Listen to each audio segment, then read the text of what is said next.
কি শব্দগুলা ব্যবহার করে ফেরেশতারা বলতে থাকবে, আল্লাহ তাখাফু ওয়ালা তাহজানু, আর কোনো ভয় নাই, চিন্তার কোনো কারণ নাই।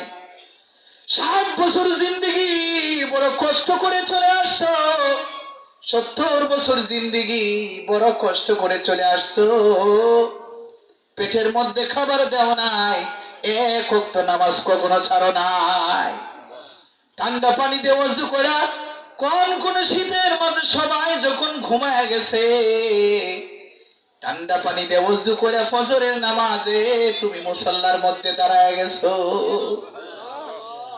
সমস্ত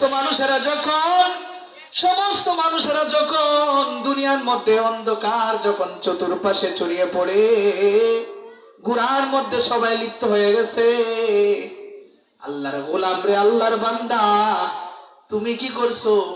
কোরআন শরীফটা খুলে ওপেন করে আল্লাহ পাকের কালাম তুমি তেলাওয়াত করতে শুরু করে দিছো।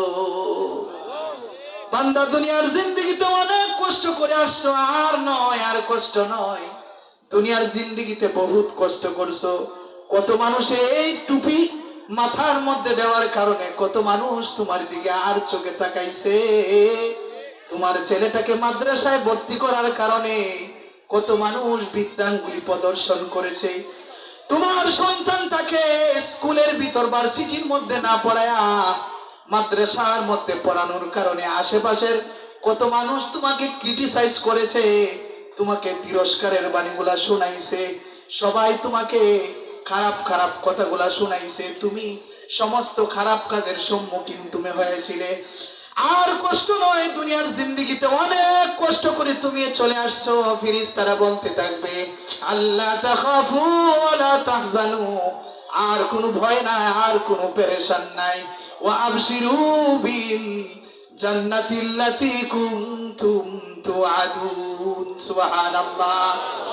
জান্নাতের সুসংবাদ তুমি গ্রহণ করো, মৃত্যু হইতে দেরি হবে, আল্লাহ তোমার কবরটাকে জান্নাতের সঙ্গে কানেকশন লাগাইতে দেরি করবেন না।